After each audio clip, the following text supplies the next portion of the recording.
The Iliad by Homer. This book is 297 pages long and is divided into 24 books. The Iliad is translated by W.H.D. Rouse, who has subtitled it The Story of Achilles. The Greek original is a long epic poem dating back to the 9th or 10th century B.C. and taking its name from Ilium, the city of Troy. The poem, which would have been recited aloud by professional bards, perhaps accompanied by music, tells of the 10-year siege of Troy by the Greeks, after Paris, the son of Troy's king Priam, had abducted Helen, the wife of the Greek prince Menelaus. Authorship of the Iliad and its companion epic the Odyssey, which tells the story of the wanderings of Odysseus on his way home from Troy to Ithaca, was attributed by the ancient Greeks to the poet Homer, who was said to have been born at Smyrna, now Izmir, in Asia Minor, and to have lived on the island of Chios. Some sources describe him as blind. Though nothing definite about him is known, his reputation and his two great epics have been famous and revered for almost 3,000 years. Book 1. How Achilles and Agamemnon quarrelled over Briseis, and how Thetis persuaded Zeus to support her son. An angry man, there is my story, the bitter rancour of Achilles, prince of the house of Peleus, which brought 1,000 troubles upon the Achaean host. Many a strong soul it sent down to Hades, and left the heroes themselves a prey to dogs and carrion birds, while the will of God moved on to fulfilment. It began first of all with a quarrel between my lord king Agamemnon of Atreus' line and the prince Achilles. What god then made the feud between them? Apollo, son of Leto and Zeus. The king had offended him, so he sent a dire pestilence on the camp, and the people perished. Agamemnon had affronted his priest Chryses when the priest came to the Achaean fleet, bringing a rich treasure to ransom his daughter. He held in his hand a golden staff, twined about with the sacred wreaths of Apollo's shoot-afar, and made his petition to the Achaean people in general, but chiefly to the two royal princes of Atreus' line. My lords, and you their subjects, for you I pray that the gods who dwell in Olympus may grant you to sack Priam's city, and to have a happy return home. But my dear daughter, set her free, I beseech you, and accept this ransom, and respect Apollo shoot-afar, the son of Zeus. Then all the people said good words, and bade them respect the priest and accept the ransom. But my lord King Agamemnon was not well pleased. He told the priest to be off, and in harsh words too. Don't let me find you here any more, you. Don't stay now, and don't come again, or else your staff and sacred wreaths may not protect you. The woman I will not release. She shall live to old age in our house far away in Argos, working the loom and lying in my bed. Begone now, don't provoke me, or it will be the worse for you. The old man was afraid, and did as he was told. Silent he passed along the shore of the murmuring sea, and when he came home he prayed earnestly to Apollo. Hear me, silver bow, thou who dost bestride Chryse and holy Scylla, thou who art the mighty lord of Tenedos, O Smintheus. If I have ever built a temple to thy pleasure, if I have ever burnt for thee fat slices of bulls or of goats, bestow on me this boon. May the Danaans pay for my tears under thy shafts. Phoebus Apollo heard his prayer. Down from Olympus he strode, angry at heart, carrying bow and quiver. The arrows rattled upon his shoulders as the angry god moved on, looking black as night. He sank upon his heel not far from the ships and let fly a shaft. Terrible was the twang of the silver bow. First he attacked the mules and dogs, then he shot his keen arrows at the men, and each hit the mark. Pyres of the dead began to burn up everywhere and never ceased. 9 days the god's arrows fell on the camp. On the 10th day Achilles summoned all to a conference. The goddess Hera put this in his mind, for she was distressed to see the Danaans dying. And when they were all gathered together, Achilles rose up and spoke. My lord king, he said, I think we shall seem just foiled adventurers when we get home, if indeed we get off with our lives, now you see war and pestilence allied to beat us.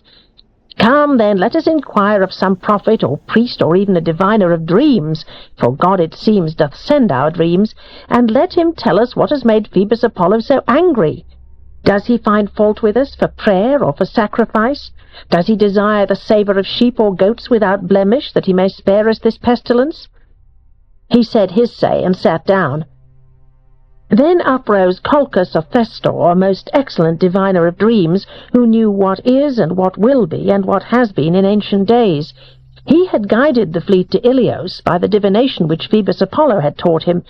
He spoke to them from an honest heart and said, "Prince Achilles, whom Zeus delights to honour, you bid me explain the wrath of Lord Apollo shoot afar, therefore I will speak. Mark what I say, and swear me an oath that you will defend me with all your might in word and deed, for I think I shall provoke a man who rules all our people, one whom all the people obey. A king, when angry, always can be stronger than a common man, even if he smothers his anger for the day. Yet indeed he keeps a grudge long in his heart until he can pay it off. Consider then if you will hold me safe." Achilles answered, "Fear nothing, but speak the word of God which you know. For I swear by Apollo, whom Zeus delights to honour, to whom you pray Colchis, when you declare God's word to the nation, no man, while I live and see the light, shall lay heavy hands on you in this fleet, none of all the nation, not even if you name Agamemnon, who now claims to be first and best of us all." Then the seer took courage and spoke out, "He finds no fault with us, then, for prayer or sacrifice, but for his priest, whom Agamemnon affronted when he would not accept a ransom and set his daughter free. For his sake Shutafar has sent us trouble and will send, nor will he stay the noisome pestilence among our people until the king gives back to the father his lovely girl, unbought, unransomed, and sends a solemn sacrifice to Chryse. Then we may trust that the god will be appeased." No sooner had he sat down than uprose my lord King Agamemnon in his majesty. He was displeased. The dark places in his heart were full of resentment. His eyes were like flashing fire, and he began by rating Colchis. "Prophet of evil, you have never had a decent word for me. It is always your delight to prophesy evil, but good you have never said and never done. And now you get up and harangue the people with your oracles. So that is the reason why Shutafar sends trouble? Because of that girl, Chryseis? Because I would not accept the ransom? That I want to keep her myself and take her home? Why, I like her better than my own wife Clytemnestra. She's just as good in face or figure, brains or fingers. Never mind, I will give her back if that is better. I would rather have the people alive than dead. Only get a prize ready for me at once, or else I shall be the only man in the army without a prize. That is not right. Just look here, all of you. My prize is going away somewhere else." Then Achilles answered, "Your Majesty, gettings are keepings with you, there's no doubt about that. Pray, how will our brave men give you a prize? I do not know of any common store anywhere. What we got from the towns we have taken has been divided, and you cannot expect people to collect it all again in a heap. For the present, then, give the girl up to the god, and we will pay you threefold or fourfold if Zeus ever allows us to sack the proud city of Troy." King Agamemnon answered, "None of that. You may be a great man, Achilles, you may be more than a man, but do not try cheating. You will neither cajole me nor persuade me. Do you want to keep your own prize and tell me to give up mine, and just sit forlorn without any? If our brave men will give me a prize and satisfy me that I get as much as I give, well and good, but if they will not give, then I will take. I'll come to you or to Aias for a prize, or Odysseus, and away I'll go with my gettings. And then it will be his turn to be angry. But we will see about that later. For the time being, let us launch a good ship and find a special crew and put Chryseis on board, and let one of the princes from our council be in charge, Aias or Idomeneus or Prince Odysseus, or yourself, my young friend. You, terror of the world, you shall pacify Shutafar by making sacrifice." Achilles scowled at him and said, "Ha! Greedy heart, shameless in royal dress! How could any man be willing to obey you, whether on some errand or in the battlefield? I cared nothing about the Trojans when I came here to fight. They had done nothing to me, never lifted my cattle or horses either, never destroyed my fruit or my harvest in fire, too many hills and forests between us and roaring seas. No, it was you I came for, shameless man, to give you pleasure, to revenge Menelaus, and you too, dog-face, for the Trojans' wrong. You don't trouble about that, you care nothing for that. And now you threaten to rob me of my prize, which I worked hard to get, which the army gave me. I never get a prize equal to yours if our men capture some town, but most of the hard fighting is done by my hands. Only when sharing time comes, you get most of the good things, and I have a scrap to comfort me. Not much, but all I can get, as I come back tired out with fighting.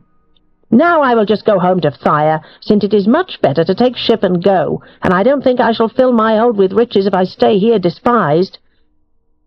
King Agamemnon answered, "Do go, if that's what you want. Go by all means. I do not sink on my knees and beg you to stay for my sake. I have others in plenty who will honour me, first and foremost Zeus all-wise. I hate you more than any prince on earth, for you are always quarrelling and fighting. If you're such a mighty man, God gave you that, I suppose. Go home with your ships and your men and lord it over your myrmidons, but I care nothing for you. I don't mind if you are in a rage. Now, I give you fair warning. Since Apollo robs me of Chryseis, I will send her home with my own ship and crew. But I will take your beautiful Briseis, and I will come from myself to your quarters for your prize, to show you how much stronger I am than you are. Then others will take care not to stand up to me and say they are as good as I am." This pierced Achilles to the heart, and he was of two minds whether he should draw sword from thigh to push through the crowd and strike down King Agamemnon, or whether he should calm his temper and keep himself in check. As these thoughts went through his mind, and he began to draw the great sword from the sheath, Athena came down from heaven. Queen Hera sent her, loving and anxious at once. She stood behind him and held him back by his long red hair. No other man saw her but Achilles alone. Achilles turned round, startled. At once he knew Pallas Athenaea. His eyes flashed wildly, and he spoke words that winged like arrows to the mark. "Why have you come again, daughter of Zeus invincible, to see the insult of my lord King Agamemnon? I'll tell you what, and I will do it too. His own high-handedness one day may be his death." Athena replied with her bright eyes glinting, "I came to check your passion, if you will listen, and I was sent from heaven by Queen Hera, loving and anxious at once. Come, drop the quarrel, don't pull out that sword. Just give him a sound rating and tell him what to expect. For I declare to you that this is what will happen. A time will come when you shall have a magnificent offer, with 3 times as much offered to make up for this insult. Hold back now, and do what I say." Achilles answered, "I must observe the bidding of you both, goddess, angry though I am indeed. It is better so. What the gods command you, do, then the gods will listen to you." So he stayed his heavy hand on the silver hilt, and drove back the sword into the sheath, in obedience to Athena, and she returned to Olympus, where Zeus invincible dwells with the company of heaven. But Achilles was angry still. Once more he addressed the king in violent words. "You drunkard, with eyes like a bitch and heart like a fawn. You never arm yourself with your men for battle. You never go out on a raid with the fighting men. No pluck in you for that. You think that's certain death. It is much better, isn't it, to stay in camp and rob anyone who tells the truth to your face. The king feeds on his people, for they are a worthless lot, or else, my lord, this would be your last outrage. But one thing I will tell you, and take my solemn oath. As truly as this staff will never grow again, never again will put forth leaves and twigs, after it has been cut from the stump in the mountain forest, and the axe has scraped off leaves and bark, but now it is held in men's hands, men of judgment who guard the statutes of Zeus. Here, my solemn oath to you. So truly a time shall come when Achilles will be missed by the nation, one and all. Then you shall not be able to help them for all your grief, while many are falling and dying before bloodthirsty Hector. Then you shall tear your temper to tatters that you would not respect the best man of all." As he spoke, Achilles dashed down on the ground the gold-studded staff and took his seat again, while King Agamemnon opposite fumed with rage. But Nestor rose. A famous orator he was, gracious in speech, whose voice ran off his tongue sweeter than honey. He had seen already in Pylos 2 generations of men grow up before him and pass away, and he was king still over the 3rd. He now spoke with an honest heart and said, "For shame, sirs! Here is a great trouble for the Achaean land. How glad Priam would be, and Priam's sons, how all Troy would be in jubilation, if they could only hear you two quarrelling, you, the leaders in wisdom and leaders in war. Now listen to me. You are both younger than I am. Nay, more, I have met even better men than you, and they never disregarded me. For never have I seen, and never shall I see, such men as Peirithous, and that great ruler Dryas, Caeneus, and Exadios, and the noble prince Polyphemus. I tell you, those were the mightiest men ever born upon earth, mightiest, I say, and fought against mightiest foes, the monsters of the mountains, whom they horribly destroyed. Yet those men I knew well. I travelled all the way from distant Pylos to visit them at their own request, and I fought by their side as a volunteer. Those were men whom no mortal now living on earth could fight, and they heard my advice and took it too. Listen to me, then, you also, and take my advice, and you will find it better.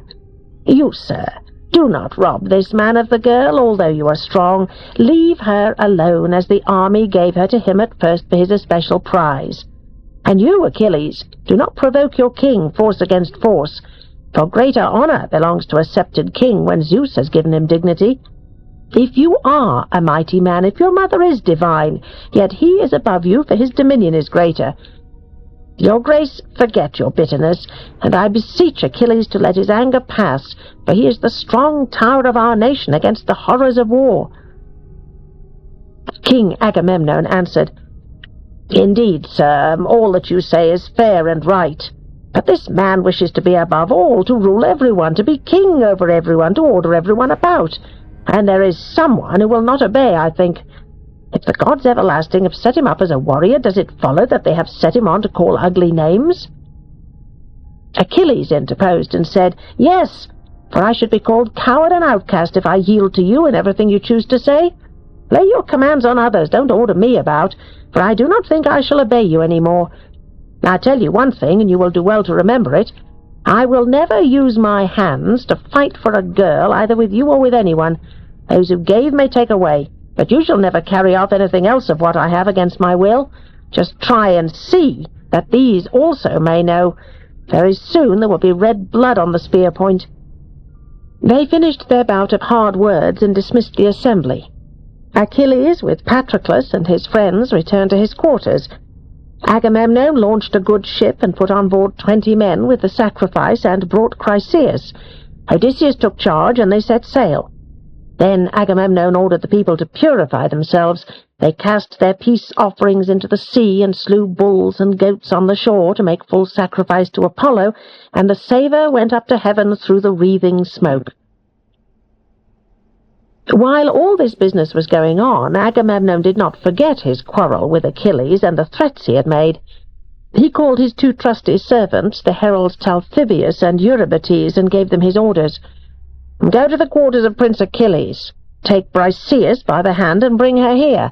If he will not give her up, I will come with a larger party and take her myself, which will be more unpleasant for him. So he sent his envoys with strict orders. They did not like their errand, but they went along the shore to the place where the Myrmidons had their ships. They found Achilles sitting before his hut, and he was not pleased to see them.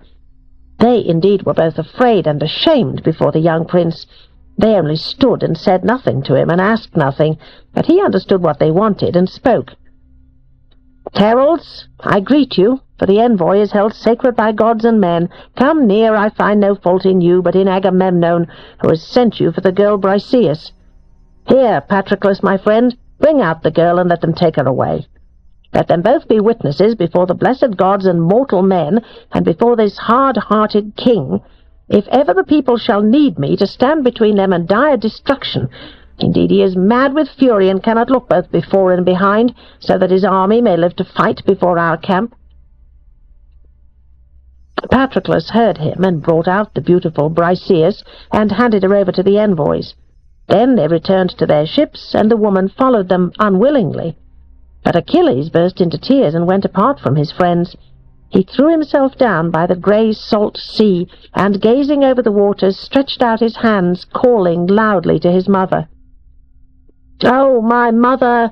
I was born to die young, it is true, but honour I was to have from Zeus Olympian, thunderer on high, and now he has not given me one little bit.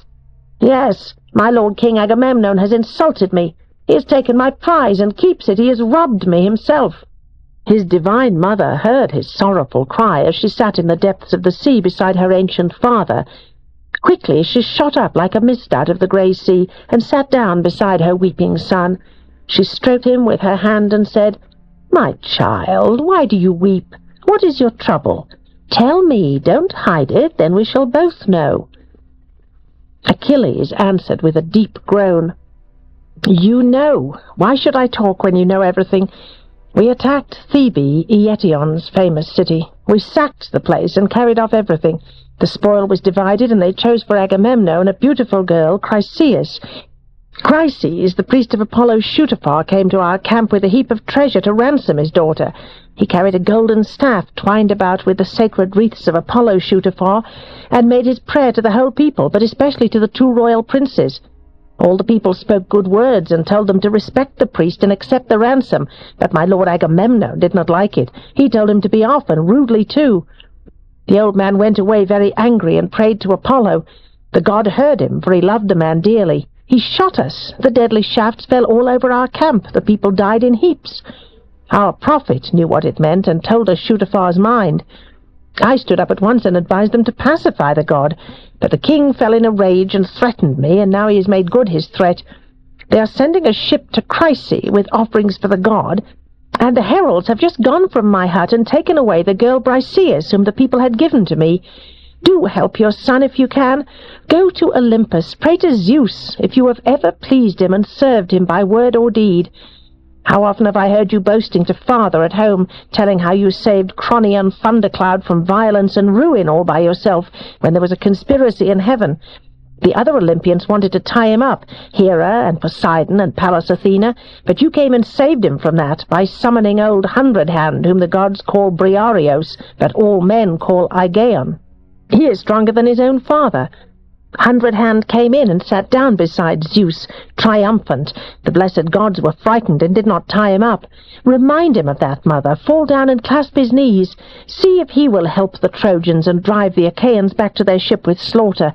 Let them enjoy their king. Let his gracious majesty King Agamemnon know his own delusion when he would not respect the best man of all." Then Thetis answered as the tears ran down her cheeks, "Oh, my poor child, why did I ever bring you up for such a dreadful fate? Why could you not have stayed behind? Why could you not have been spared tears and tribulation, since your life is but a minute, no long day indeed? But now you have both a speedy doom and sorrow beyond all men. Indeed, it was a cruel fate you were born for." "Very well, I will tell your story to Zeus Thunderer. I will go myself to snowy Olympus and see if I can persuade him. Be sure now to stay beside your ships, and be as angry as you like, but keep clear of battle altogether. For Zeus went yesterday to the ocean stream on a visit to the pious Ethiopians for a feast, and all the other gods with him. But he will be back in 12 days, and then I will go at once to the brazen halls and make my prayer. I think I can persuade him." And there she left him, brooding over the loss of his beautiful Briseis, whom they had torn from him against his will.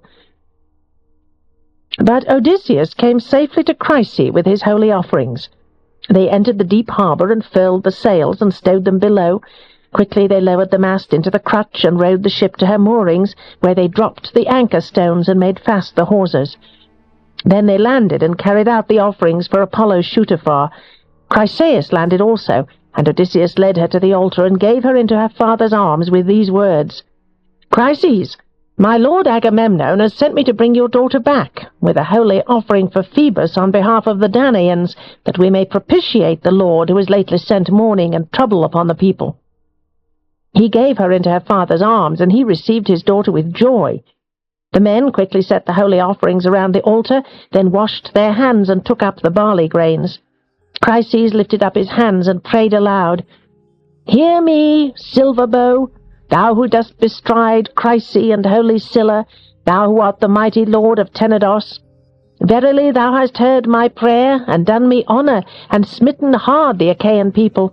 Grant me now again this boon, even now save the Danaans from this dire pestilence."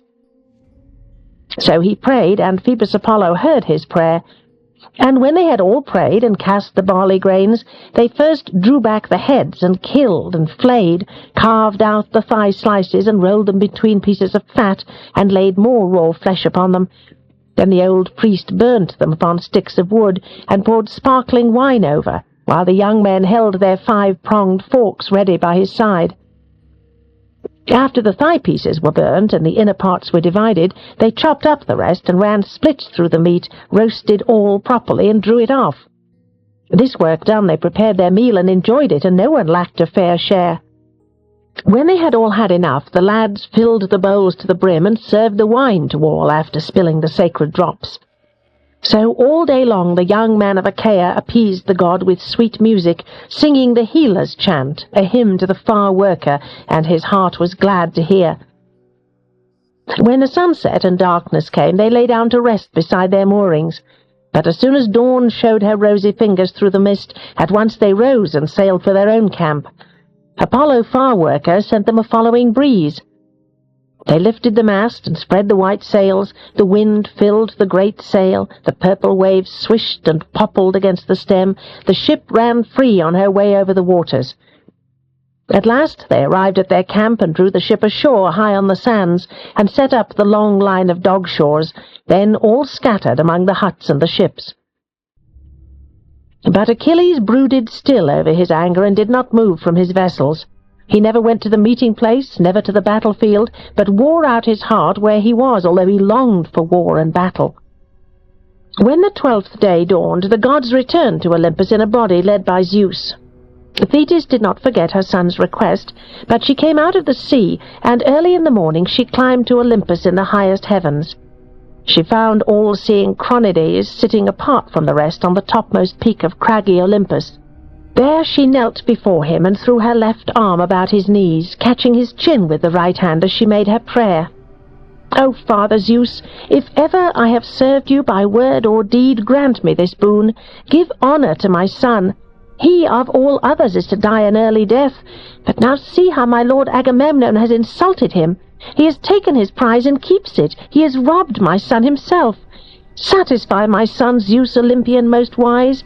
Let the Trojans prevail until the Achaean nation shall satisfy my son and magnify him with honor."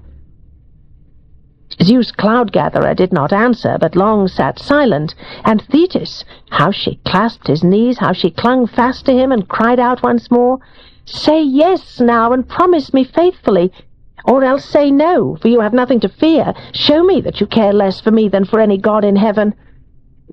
Zeus answered in great vexation, "Bother it all! You'll set me curry-worrying with Hera and make her scold me again. She is always at me as it is before them all and says I helped the Trojans to win. You just go away again now and don't let Hera see. I will manage to do what you want. Look here, I will bow my head to you that you may believe me. That is my sure and certain sign here among us. When I bow my head, my word can never be recalled, and never deceive, and never fail." As he spoke, Cronion bowed his black brows. The lord's ambrosial lock swung forward from his immortal head, and high Olympus quaked. So they had their talk and parted. Thetis dived from radiant Olympus into the deep sea, and Zeus entered his own hall. All the gods rose up from their seats to receive their father. Not one of them dared to sit still, but all rose up to greet him. So he took his seat upon his throne. But Hera had seen. She knew there had been a confabulation and a visit from Silverfoot Thetis, the daughter of the old man of the sea. She lost no time in scolding at Zeus Cronion. "Who is it this time," she began, "who has been confabulating with you now, you deceiver? You always like to go behind my back and make secret plans and lay down the law. You never would tell me a word of your notions if you could help it." The father of men and gods made answer, "My dear Hera, do not expect to know everything I say. You must not expect as much as that, although you are my wife. Whatever is proper for you to hear, you shall be the first to hear before any in heaven or earth. But when I choose to consider things by myself, do not be inquisitive and ask questions about everything." Queen Hera said at once, opening her fine eyes, "Oh, you dreadful creature, what a thing to say! I inquisitive? I ask you questions? I never did such a thing in my life. I just leave you alone and you decide whatever you choose. But I'm dreadfully afraid this time. I can't put it out of my mind that you may be cajoled by Silverfoot Thetis, that daughter of the old man of the sea. Early this morning she was kneeling and clasping your knees. I suppose you bowed your head and promised faithfully to honor Achilles and kill crowds on the battlefield." Zeus Cloud-gatherer answered, "You are a strange creature, always supposing, always watching me. But you shall gain nothing by it. You will only make me dislike you more, and that will only be more unpleasant for you. If this is as you say, it must be my pleasure. Silence, please, and sit down and do what I tell you. All the gods in Olympus will not help you if I come near and lay my heavy hands upon you." This frightened the queen. She sat down in silence and took herself in hand.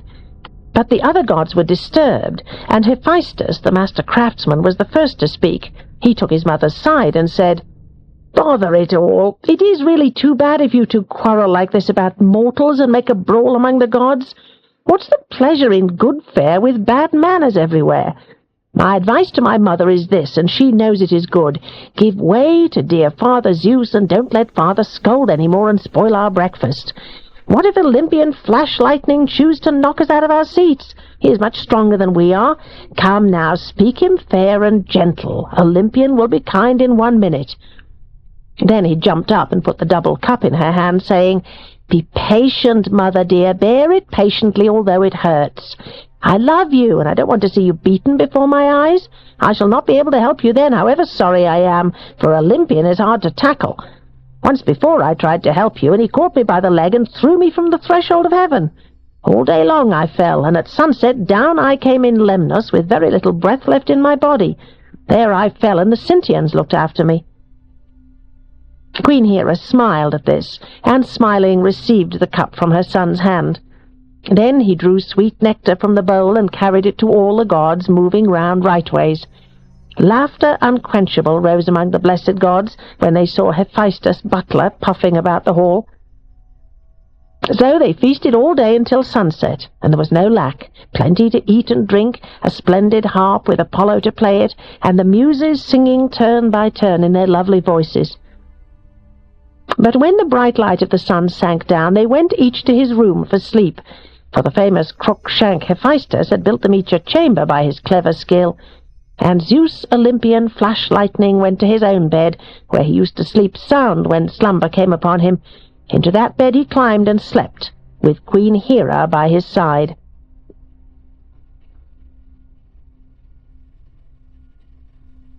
Book 2.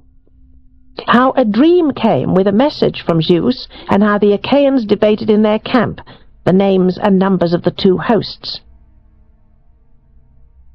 All others, both gods and men, slept the whole night long, but Zeus could not sleep, for he was pondering how he could destroy crowds of men on the battlefield and cover Achilles with glory.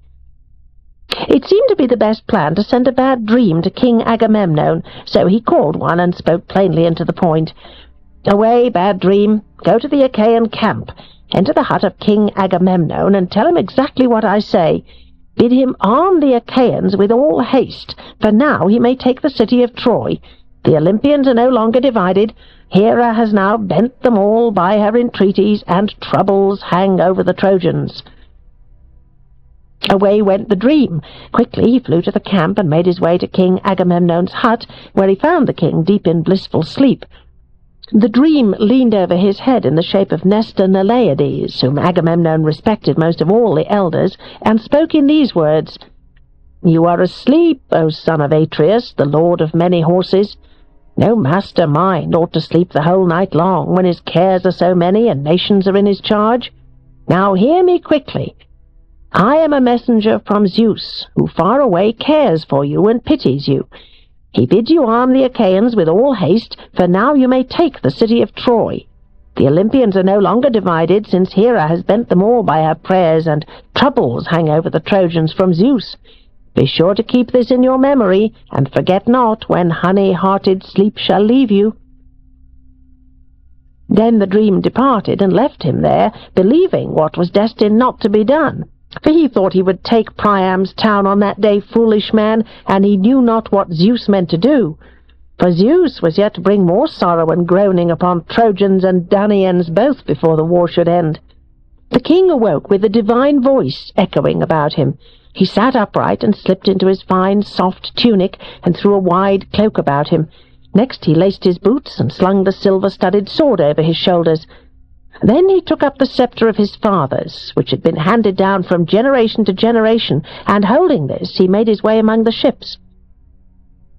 By this time dawn had come to high Olympus, proclaiming to Zeus and the gods that it was light, and the king commanded his heralds to use their good lungs and summon the people to meeting. They cried their summons, and the people came quickly. But first the king held a council of the elders beside the ship of Nestor, and when these were gathered he proposed a clever plan. "Listen, friends," he said. "A dream from heaven appeared to me last night. He was exactly like Nestor in looks and voice, and he stood by my head and said, 'You are asleep, son of Atreus, the lord of many horses. No mastermind ought to sleep the whole night long when he has so many cares and nations are in his charge. Now hear me quickly. I am a messenger from Zeus, who far away cares for you and pities you. He bids you arm the Achaeans with all haste, for now you may take the city of Troy. The Olympians are no longer divided, since Hera has bent them all by her entreaties, and troubles hang over the Trojans from Zeus. Be sure to keep this in your memory.' This said, he flew away, and I awoke. Well then, see if we can get the men under arms. But first I will try their temper as usual. I will tell them to ship and go home. You must post yourselves here and there and urge them not to go." Then King Nestor rose and said frankly, "My friends, my lords and princes of our nation, if any other had told of this vision, we might think it false and take no notice. But now he has seen it who claims the highest place among us. Come then, and see if we can get the men under arms." He led the way out, and the princes followed obedient. Meanwhile the people came crowding on. They were like a great swarm of buzzing bees, which come on and on out of a cave, and hover in clusters over the flowers of spring. Here they fly, and there they fly, no end to them. So the men swarmed out of their huts and ships over the deep sand, and marched in throngs to the place of meeting. Among them God's messenger Rumour blazed abroad and quickened their steps. The place was all confusion, the earth groaned under them as they sat down, and there was a great din. 9 ushers tried to keep order with loud shouts, to stop their noise and make them listen to their princes. At last they were seated and arranged in rows, and the uproar ceased. Then King Agamemnon rose, holding the sceptre which Hephaestus had made and given to Zeus Cronion, who gave it to Hermes, king's messenger. My lord Hermes gave it to Pelops, and Pelops to King Atreus. Then Atreus, dying, left it to Thyestes, and Thyestes left it to Agamemnon, the sign of his rule over the whole of Argos and many islands of the sea. On this sceptre Agamemnon was leaning as he addressed the assembly. "My friends, my Danaan heroes, servants of Ares, Zeus Cronides has wholly deluded me, cruel god. First he bowed his head and promised that I should sack the walled castle of Ilion and return safe.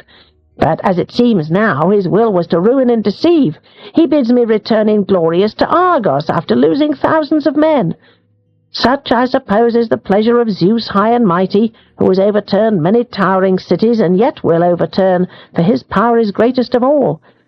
What a disgrace for coming generations to hear!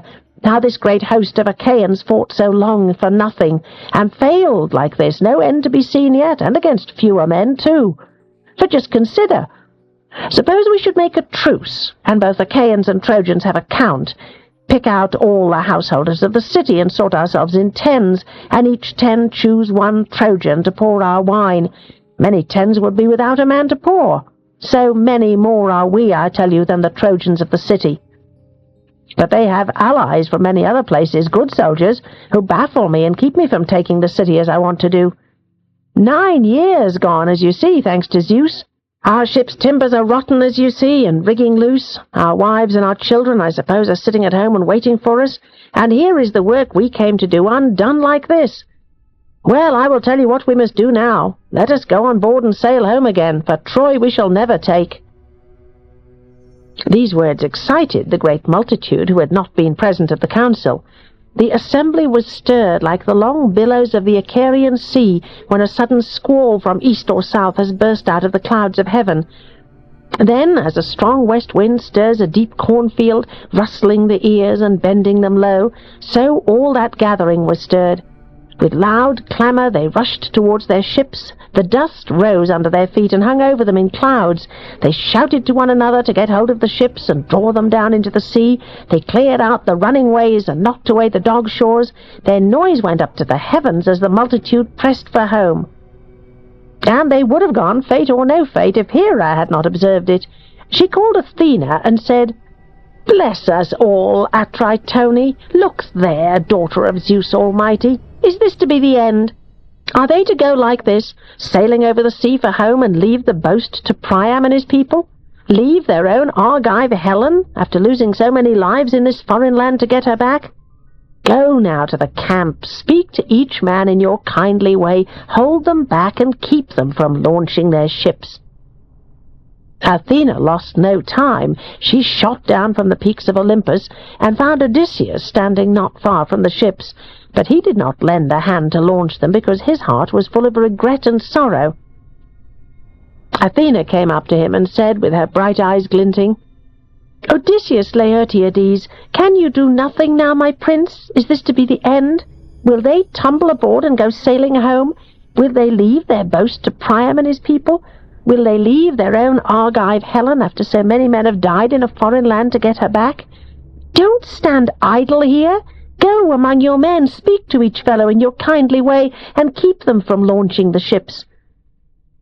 Odysseus knew the voice of the goddess. He threw off his cloak and ran. His marshal Eurybates, who had come with him from Ithaca, attended him. He found Agamemnon and received from him the sceptre of his fathers, which had been handed down from generation to generation, and holding this he passed along. Whenever he met a prince or a man of note, he stayed by his side and tried to check him with kindly words. "How is this, my dear sir? I would not think of threats as if you were a coward, but do sit down and make the others do the same. You do not know yet exactly what is in our king's mind. He is only trying them now. Soon he will come down on the fellows. Did we not all hear in council what he said? I should not be surprised if he flew in a temper and let them have it. A royal prince has a high temper. His honor is from Zeus, and Zeus all-wise cares for him." If he found a man of the people shouting and making a noise, he would bring down the sceptre across his back and say, "What's this? Sit still and listen to your betters, you battle-shy skulker. Muscle or tongue, you count for nothing. We can't all be kings. Too many kings spoil a nation. One king's enough for me, and why? He gets the right from God on high." So he went about giving them all a lead, and the men were herded back from the ships and huts to their meeting place once more, with a murmuring noise like waves of the sea when the deep roars and the breakers thunder upon the shore. Now they sat orderly in long rows, but one man was blustering and railing still. This was Thersites, a man with an inexhaustible flood of words, always ready to talk, with no manners and no sense, anything to annoy the princes, anything to raise a laugh, and he was the ugliest man ever seen before Ilion. He was bandy-legged and lame of one foot, a humpback, with his two shoulders crushed together into his chest. On the top he had a sugar-loaf head with a few tufts of fluff. Achilles hated him heartily, and so did Odysseus, for he was always badgering them. But this time he chose Agamemnon to revile with his piercing outcry. All the men were horribly angry with him and thought him a disgrace, but he shouted aloud his insults against Agamemnon. "Your Majesty! What's wrong now? What do you want now? Plenty of treasure in your quarters, plenty of women in your quarters, the best of them, chosen by us to give you whenever we take a place. Or is it more gold you want, which some gentleman will bring you out of Ilias to ransom his son, when I caught him, or some other fellow did, and brought him in fast bound? Or do you want a young woman to love and keep for yourself? It's not the proper thing for the master to drive his men into trouble. You fellows are all softies, disgraces, a lot of women, not men at all. Let us make sail for home, and leave this man in a place to digest his gorge of prizes. Let him see whether we are any help to him or not. Look how he's insulted Achilles, a much better fellow than he is. Took his prize and keeps her, robbed the man himself. But there's not an angry thought in Achilles. He's a gentle one, or else, your Majesty, this would be your last outrage." This was a fine ranting speech against Agamemnon, king of men. Odysseus was by the man's side in a moment and frowned as he mercilessly told him off. "You are a great orator, Thersites, we know, ready to say anything. But hold your tongue now. You'd better not defy princes in a minority of one. I declare you are the vilest man of all those whom our royal captains brought to Ilios. Then you should be the last man to take a king's name in your mouth and pour out insults on him and think of going home. We do not know yet clearly how things will turn out, whether good or evil will go with our homeward voyage. And so you sit here and revile my Lord King Agamemnon because the fighting men give him a handsome share of the spoil, a regular jeering speech. Listen to me, and don't make any mistake about it. If I find you playing the fool again like this, may the head of Odysseus no longer sit on his shoulders, may I no longer be called the father of Telemachus, if I don't strip the clothes from your body, strip off the cloak and shirt that cover your nakedness, and send you off to the ships roaring with pain after a good sound drubbing." With this he brought down the sceptre with a whack between the man's shoulders. He shrank down, and great tears fell from his eyes as a blood-red wheal showed up across his back. He sat down, terrified, and wiped his eyes with a helpless look in great pain. Then all forgot their troubles and burst into merry laughter, and you might hear one say to another, "Ha ha! Odysseus has done us many a good turn, good lead in the council, good lead in the field, but he never did us a better turn than this. Now he has stopped this damned word-slinger from his speechifying. I don't think he will pluck up courage to rail at kings again with his foul tongue." Such was the common talk when Odysseus rose, holding the royal staff, and by his side Athena, in the likeness of a herald, called for silence, that all men might hear from front to back and understand what he said. Then Odysseus gave them some good advice. "My lord king," he said, "these men, as you see, wish to make you the most contemptible of mankind, and they will not keep the promise which they made when they set out from Argos, that you should destroy Ilios before you returned. They are like so many little children or widow women, weeping and wailing together that they want to go home. Indeed, there is hardship enough here to make one go home disgusted. If a man has to stay 1 month from his wife, he is impatient, when his ship cannot get out for the winter storms and the raging sea. But here we have the 9th year at the turn, and still we stay, so I cannot find fault with the men if they are impatient. But all the same, it is disgraceful to stay long and then to return empty. Bear it, my friends. Stay a little while and let us learn whether Calchas tells the truth or not. One thing we know well, and you are all witnesses, all whom fate has not carried away.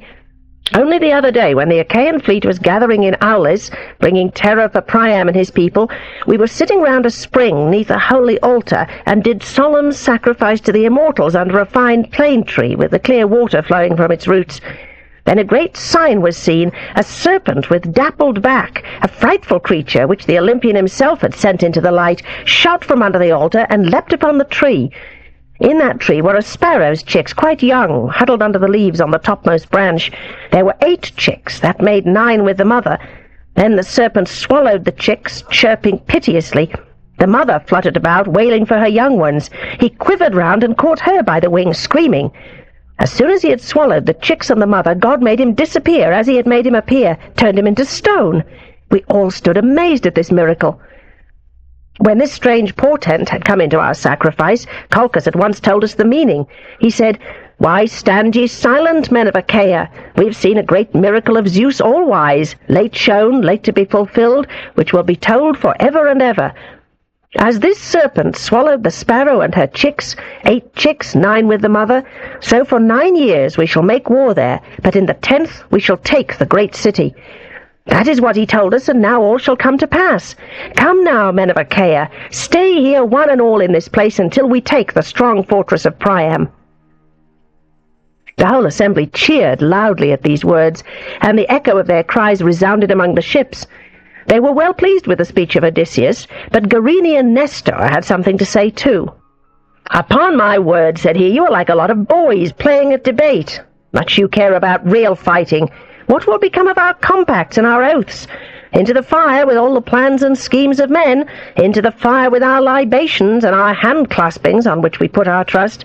There is no use in fighting with words. We can do no good with words, however long we stay here.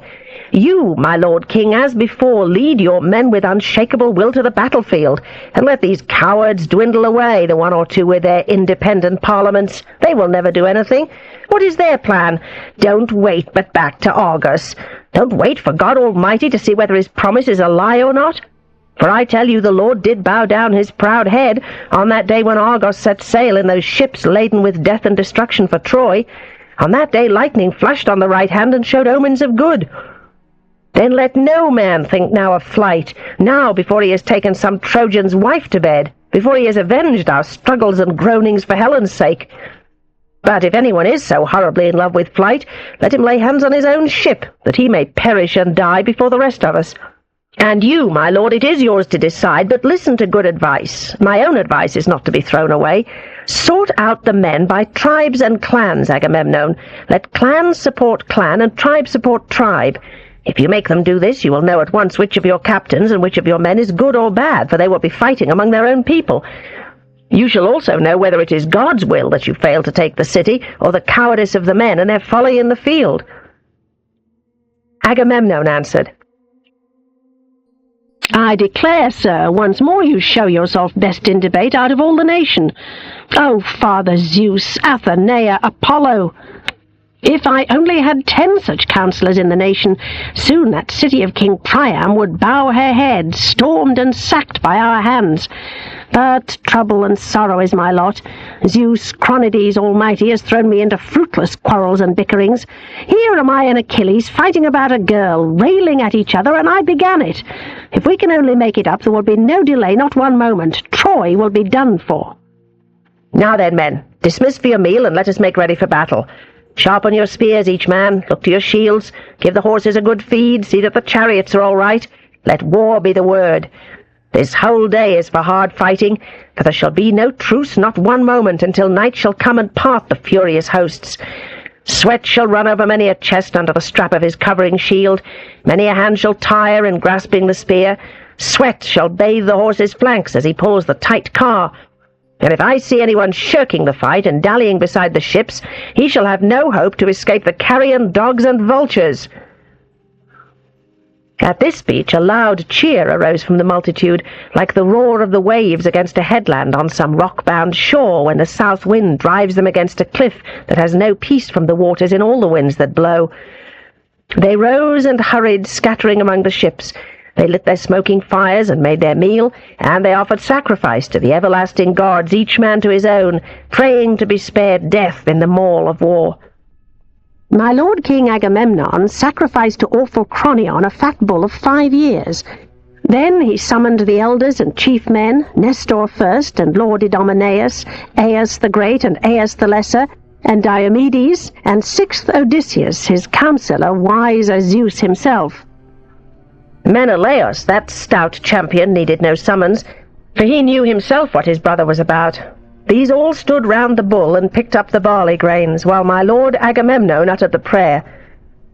Zeus, most glorious and most great, thundercloud throned in the heavens, let not the sun go down and the darkness come until I cast down headlong the citadel of Priam in flames, and burn his gates with blazing fire, and tear to rags the shirt upon Hector's breast. May many of his men fall about him prone in the dust and bite the earth. But Cronion would not yet grant his prayer. He accepted the sacrifice, but gave him toil and trouble yet more. When they had finished the prayer and cast the barley grains, they first drew up the head and cut the throat and flayed, then carved out the thigh slices and wrapped them between 2 layers of fat and laid raw meat upon them. These they burnt upon dry leafless billets and spitted the inner parts to roast over the fire. After the pieces were burnt and the inner parts were eaten, they carved up the rest and broiled the slices upon the spits until all was properly cooked. Then they drew off the portions and laid their repast. They had their meal, and there was plenty for all. When they had finished, Nestor began, May it please your majesty, we have been here long enough. Let us not delay any longer the work which God puts into our hands. Make haste, let the criers assemble the men, and then we will all soon get on the battlefield together. Agamemnon made no delay. He sent out the criers at once to sound the call for battle, and the army was soon assembled. He and his staff of princes were everywhere, arranging the men in their sections. With them went Athena, holding her goatskin tippet, precious, unfading, incorruptible, with 100 dangling tassels of solid gold, neatly braided, worth each 100 oxen. Through the host she passed, dazzling them with a vision, and filling each heart with courage to wage war implacable and unceasing. In a moment war became sweeter to them than to sail back safely to their own native land. As a ravening fire blazes over a vast forest on the mountains and its light is seen from afar, so while they marched, the sheen from their forest of bronze went up dazzling into high heaven. As flocks of wildfowl on the wing, geese or cranes or long-necked swans fly this way and that way over the Asian meadows and about the stream of Caistrios, proud of the power of their wings, and they settle on and on, honking as they go until they fill the meadow with a sound, so flocks of men poured out of the camp onwards over the Scamandrian plain, and the ground thundered terribly under the tramp of horses and of men. There they stood on the flowery meadow of Scamandros, in tens of thousands, as many as the leaves and flowers that bloom in the season of the year. Like swarms of quivering flies which flit about the herdsman's shippen in springtime when the milk drowns the pails, so many were the Achaeans on that plain, facing the men of Troy and eager to tear them in pieces. And as goat-keepers easily sort out the solid flocks of goats when they are mixed together at pasture, so their leaders arrayed the men in this place and in that place ready for battle. Among them was my lord Agamemnon, eyes and head like thundering Zeus, his girdle like Ares, his breast like Poseidon. As one amid the herd stands out from the rest, the great bull high above the gathering cattle, so Zeus made the great king appear on that day, tall amid many, standing out from the other heroes. O ye muses who have your home in Olympus, you also are divine, you are present among us, and you know all things, but we hear only a rumor and know nothing at all. Tell me then, I pray, who were the leaders and lords of the Danaans? For the common men I could never tell and never name, not if I had 10 tongues and 10 mouths, a voice that could not tire, lung of brass in my bosom, unless the Olympian muses, whose father is Zeus Almighty, should call to mind all those who came to Ilios. Well, I will name the captains of the fleet and number all their ships. The Boeotians were led by Peneleus and Leotos, Arcesilaus and Prothoenor and Clonios.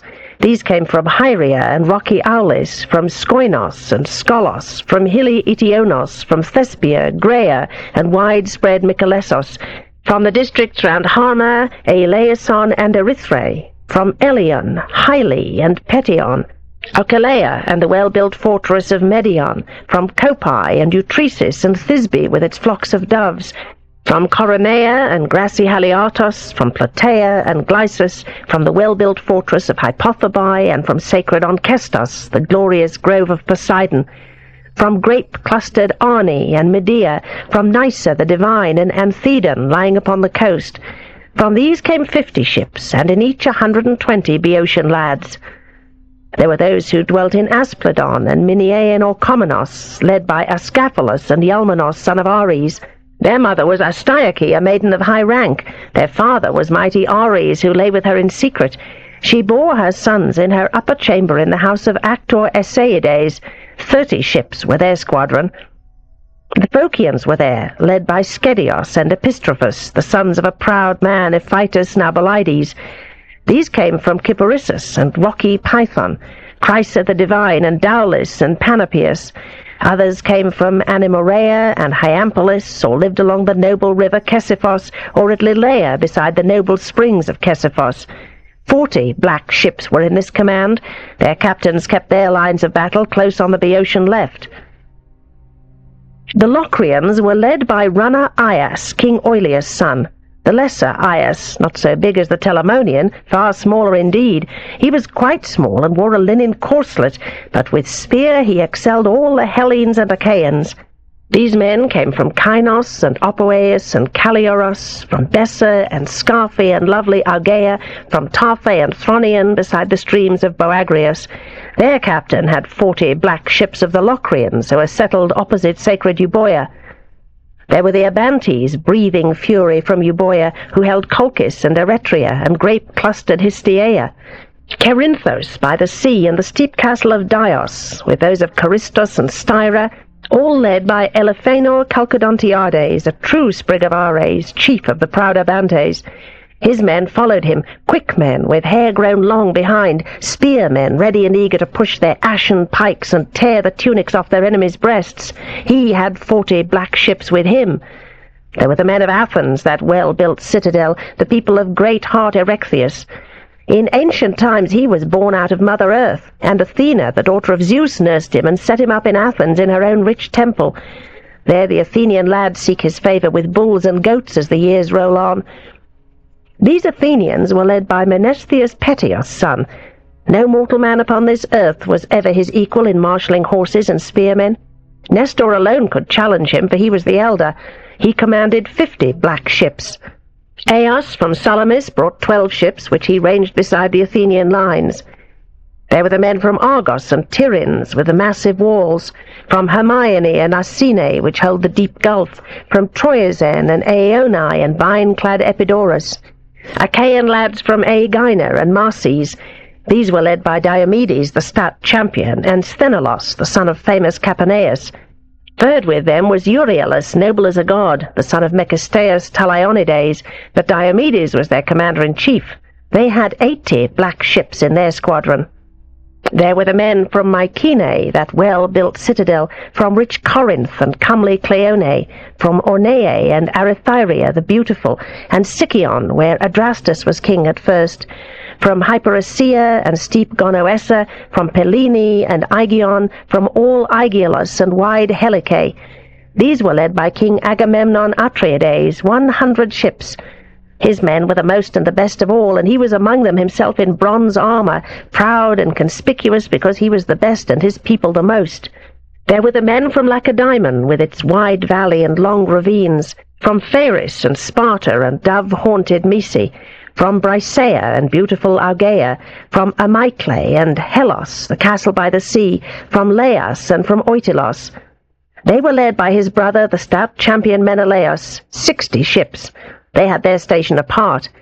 There he moved among them, confident in his own ardour, inspiring them for war. His dearest wish was to avenge his passion and groanings for Helen's sake. There were the men from Pylos and lovely Arene, and Thryon, the ford of Alphaeus, and well-built Api from Kypericeus and Amphigenea, from Telios and Helos and Dorion, where the Muses met Thracian Thamyris and made an end of his singing on his way from the house of Eurytos at Oichalie. For he avowed with boasts that he would beat the very daughters of Zeus Almighty if they would sing for him. Then they were angry and maimed him, took away his inspired song and made him forget his harping. These men were led by Gerenian Nestor, who loved horses so well. 90 ships followed him. There were the men from Arcadia and Cylene's lofty hill, beside the tomb of Epeitos, where men fight hand to hand.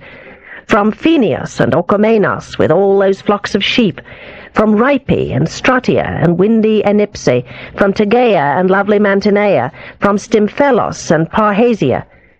These men were led by Prince Agapenor and Chios' son, 60 ships. In each were embarked many Arcadian men well acquainted with fighting. Their ships were the gift of my lord King Agamemnon himself, well built and fit to traverse the purple sea, for seafaring was not their business. There were the men from Buprasium and sunny Elis, all that stretch enclosed by Hermina and Myrsinos on the coast, by the Olenian rock and Alysion. These had 4 captains, each with 10 swift ships and large crews of Achaeans. 2 captains were Amphimachos and Thalpius, both of Actor's line, sons of Cteacus and of Eurytus. One was the mighty Diores, Amarynceus' son. The 4th was the noble Polyxenus, the son of my lord Agasthenes, Augeas' son. There were the men from Dulichion and sacred Echini, 2 islands which lie opposite Elis across the sea. These were led by Meges Phaleides, like a new god of war.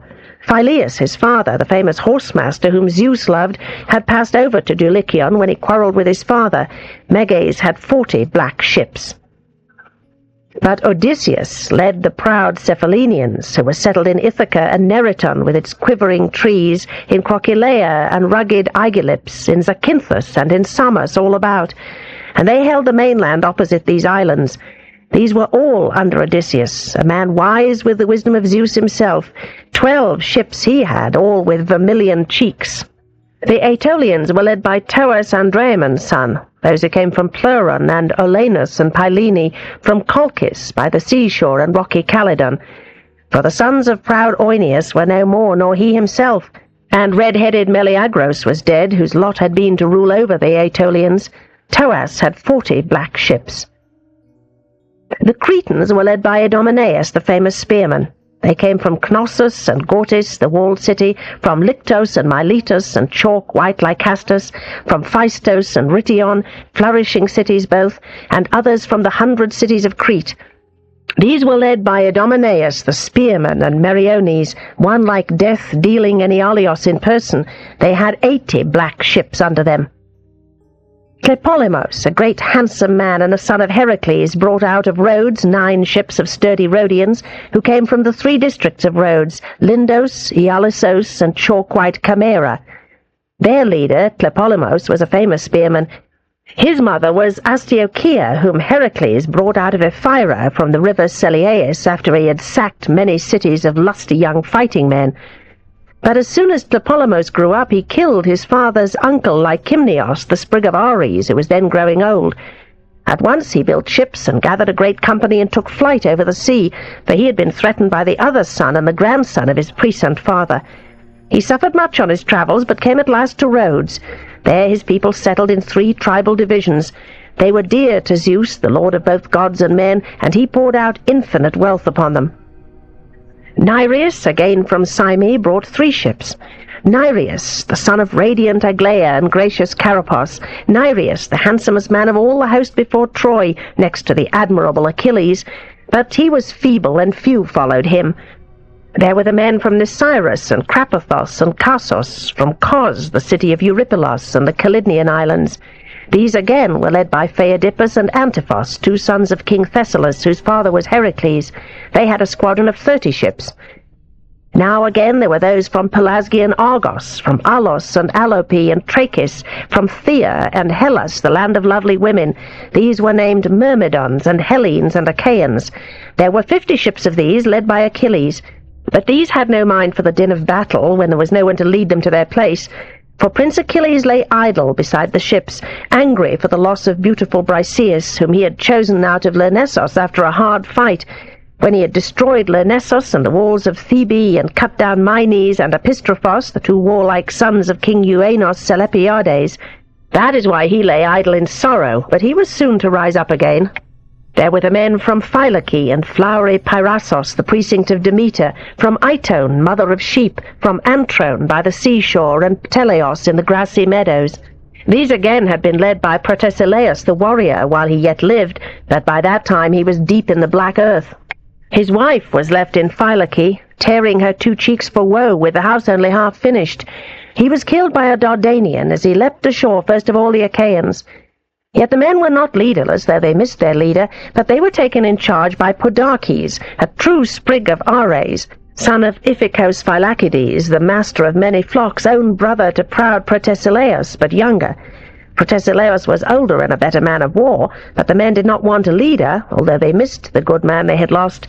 He had 40 black ships in his squadron. There were the men from Pherae beside the Boebean lake, from Boibe and Glaphyrae and well-built Ialkos. These, in 11 ships, were led by Eumelos, the beloved son of Adamatos, whose mother was the noble Alcestis, most lovely of Peleus' daughters. There were the men from Methone and Tharmacia, from Meliboea and rugged Olizon, led by the master bowman Philoctetes in 7 ships.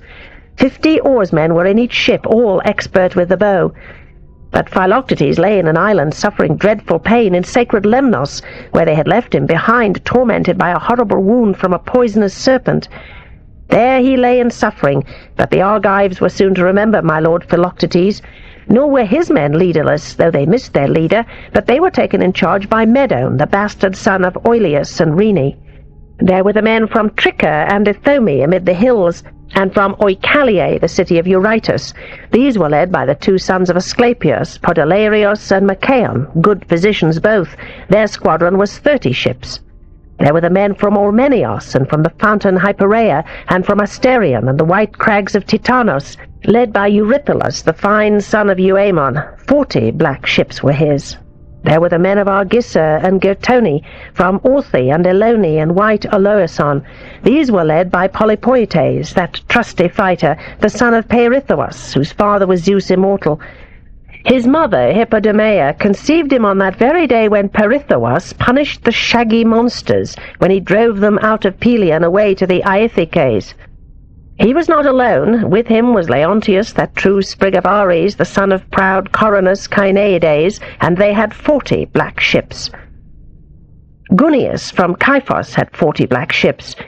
He led the Erienes and the trusty Paraboi, who came from cold, stormy Dodona, and from the farms beside the delightful Titaresius, which pours his flood of water into Peneus. The water does not mix with the silver eddies of Peneus, but runs above it like olive oil, for it is a rivulet of Styx, that awful oath. The Magnesians were led by Prothoos, the runner, son of Tuthradon, those from the banks of Peneus and from leaf-shaking Pelion. 40 black ships were with him. These were the leaders and lords of the Danaans. But which was the best of these, best among horses and best among men in all the Achaean host? Horses, the best by far, were those of Pheretiades, which Eumelos drove, swift on the foot as birds, of one coat and one age, level as a builder's rule across their backs. Apollo's silver bow bred them in Perea, mares both, bringing with them the terror of war. Of men, the best by far was Telamonian Aias, while Achilles was angry, for Achilles was first of all, and so were the horses which drew the admirable Achilles. But he lay idle beside the ships, enraged against my lord King Agamemnon, and his people on the seashore amused themselves with quoits and javelins and arrows. Their horses stood each near his own cart, champing clover and marsh-grown parsley, while the cars were in the huts of their masters, well wrapped up, and the masters wandered about the camp, longing for their leader, out of the fight. So all this host went sweeping over the earth like a conflagration. The ground groaned under their tramp, as when Zeus Thunderer in wrath lashes the ground round about Typhoeus, where he lies in Arima. So under their trampling feet the ground loudly groaned, and quickly they passed over the plain. But a messenger came to the Trojans, Stormfoot Iris, with a lamentable message from Zeus Almighty.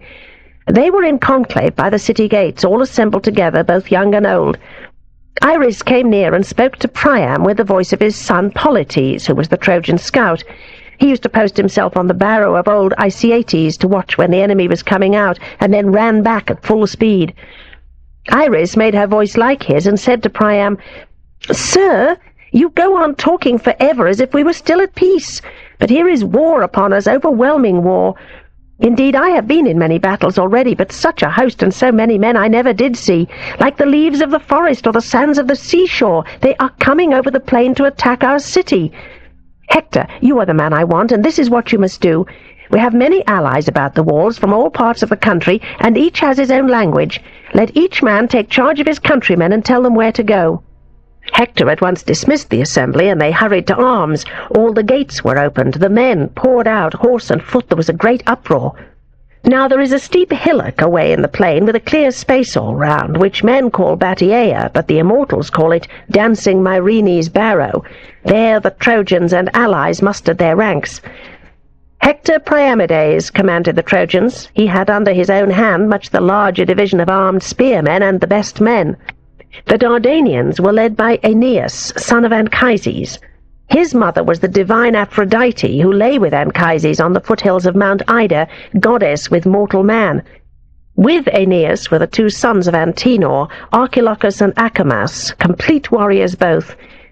Those who came from Zelea, under the lowest foot of Ida, and drank the waters of the Aesopus, wealthy men and Trojans, were led by Lycaon's son Pandarus, who received his bow from Apollo himself. Those who came from Adrasteia and the land of Apaesos, from Pityeia and the steep hill of Terea, were led by Adrestos and Amphios in his linen corselet, two sons of Percosian Merops. He understood divination beyond all others, and he forbade his sons to go to the war, but they disobeyed him, since the fate of Black Death drove them on. Those who came from Percote and Praction, from Sestos and Abydos and sunny Arisbe, were led by Asios, Hertacos' son. He came from Arisbe beside the river Selieus, driving great chestnut horses. Hippothous led the bands of Pelasgian spearmen, those who were settled on the rich soil of Larissa. Hippothous and Pylaeos, that true sprig of Ares, the two sons of the Pelasgian Lethos, Teutamos' son. The Thracians were led by Acamas and Peiroas, all those enclosed by the strong flowing Hellespont. Euphemus was the leader of the Ciconian spearmen. He was a son of Prince Troizenos Ceades. Pyraeocmes led the Paeonians with curving bows. He brought them a long way out of Amydon from the broad river Axios, from Axios, the finest water that runs over the earth. The Paphlagonians were led by hairy Pylaemenes from the Enotai, where the wild she-mules are found. They were settled at Kytoros and Sesamos, about the river Parthenios, at Cromna and Aigielos and lofty Erythenoi. The Alizones were led by Odios and Epistrophos from Alybe, far away where silver has its birth. The Mysians were led by Chromis and Eunomos, the diviner of birds. But his birds did not save him from black death, for he was brought low by the hand of Achilles at the river, when Achilles despoiled other Trojans too. Phorcys led the Phrygians, and noble Ascanius from distant Ascania. They were eager to join in the fray. The Maeonians were led by Mesthles and Antiphos, two sons of Talaemenes, born beside the Gygaean lake. They brought the Maeonians from their birthplace under Tmolos. Nastes again led the Carians, men of barbarous speech, who came from Miletus and the leafy mountain of Thera, from the streams of Myandros and the high peaks of Mycale. Amphimachus and Nastes were their leaders, Nastes and Amphimachus, the fine sons of Nomion. One came to the war all over gold, like a girl. Poor fool, it did not save him from cruel death, but he was brought low by the hands of Achilles at the river, and prudent Achilles carried off the gold. Sarpedon and the admirable Glaucus led the Lycians out of far-off Lycia from the eddying Xanthos. Book 3. How Menelaus and Alexandros fought a duel together, and what came of it. And now the two armies advanced, each under its own leaders. The Trojans raised a loud din and clamour like a huge flock of birds. So you may hear cranes honking out of the sky before a storm of rain, as they fly with a great noise towards the ocean stream, bringing death and destruction to the pygmy men, and in the early morning they open their fight. But the Achaeans marched in silence, breathing fury shoulder to shoulder with grim determination. The dust rose in clouds under their feet as they marched apace over the plain, as thick as the mist which a south wind spreads over the mountains. Shepherds hate it. The robber likes it better than night. A man can see a stone's throw and no farther. No sooner had the two armies come near than a champion stepped out of the Trojan ranks, the noble prince Alexandros. A leopard skin hung over his shoulders, with bow and sword. He shook his two sharp spears and challenged all comers to fight him man to man. So he strode out with long steps. Menelaus saw him with joy, as a lion spies a victim when he is hungry and finds a horned stag or a wild goat. Greedily he devours his prey, even if dogs and lusty lads set upon him. So Menelaus was glad when he set eyes on Alexandros, for he thought he was sure to punish the traitor. At once he leapt down from his chariot in his armour. But as soon as Alexandros saw him come out in front, his heart sank, and he slunk back into the ranks to save himself. He might have been someone walking through the woods who suddenly sees a snake and jumps back all of a tremble, pale with fear. So Alexandros jumped back, and so he slunk into safety. Then Hector rated him with scorn. "Damn you, Paris, you handsome woman-hunter, you seducer! I wish you had never been born. I wish you had died unwedded. Yes, I wish that, and it would have been much better than to be a public pest, a thing of contempt. What guffaws there must be over there! They thought you a prime champion because you were good-looking, but there's no pluck in you, no fight. Were you like this when you got your fine company and set sail over the sea and travelled in foreign lands and brought home a handsome woman? She was to marry into a warlike nation. She was to be the ruin of your father and all his people, a joy to your enemies, a disgrace to yourself. So you would not stand up to Menelaus. You ought to find out what sort of fellow he is whose wife you are keeping. There would be little use then for your harp and the gifts of Aphrodite, your fine hair and good looks when you lie in the dust. Well, the Trojans are all cowards, or you would have had a coat of stone long ago for the evil you have done." Alexandros replied, "That is true enough, Hector, that is true enough. Your heart is always as hard as steel, like a shipwright's axe when he slices off a spar from a tree with all the strength of a man. A hard heart indeed. Don't taunt me with Aphrodite's adorable gifts. You can't throw away a god's gifts, offered unasked, which none could win by wishing. Very well now, if you want me to fight, make both armies sit down on the ground and put me between them with Menelaus to fight for Helen and all her wealth. Whichever proves the better man, let him take both wealth and woman home with him. Then let both sides swear friendship and peace. You to stay in Troy, they to go back to Argos, where there are plenty of fine women." Hector was very well satisfied with this. He went out between the ranks, holding his spear by the middle, and waved back his men. The Trojans sat down in order, but the Achaeans at first went on shooting at him and throwing javelins and stones, until King Agamemnon shouted in a loud voice, "Stop it, men! Don't shoot, men! Hector wants to say something." They stopped at once and fell silent, and then Hector spoke out between the armies.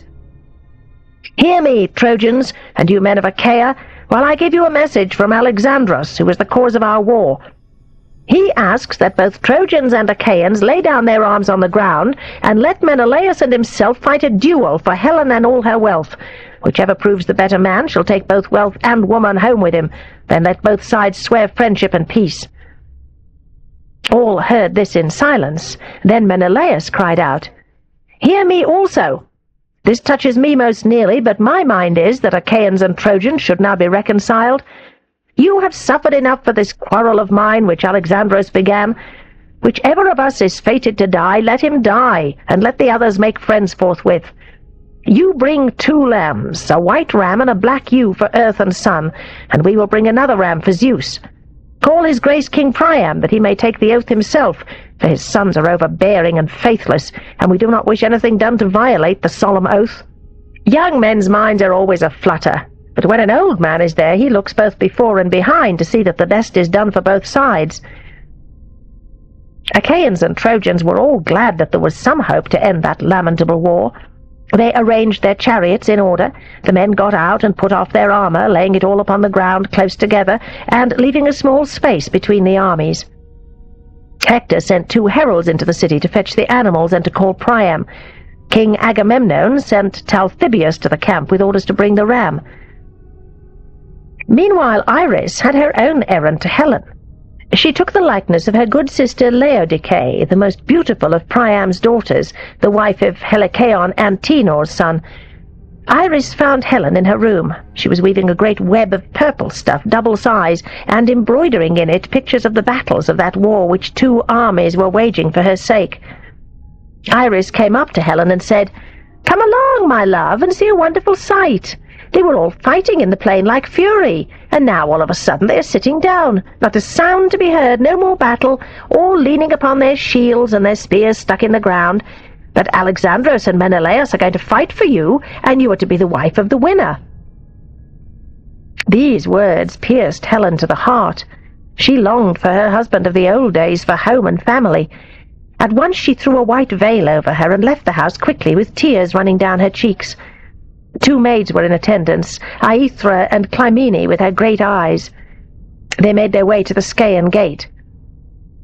Priam was sitting over the gatehouse in a group of the city elders, Panthoos and Thymoetes, Lampos and Clytios, Hikateon, once well known in the field, and 2 men of tried wisdom, Ucagalon and Antenor.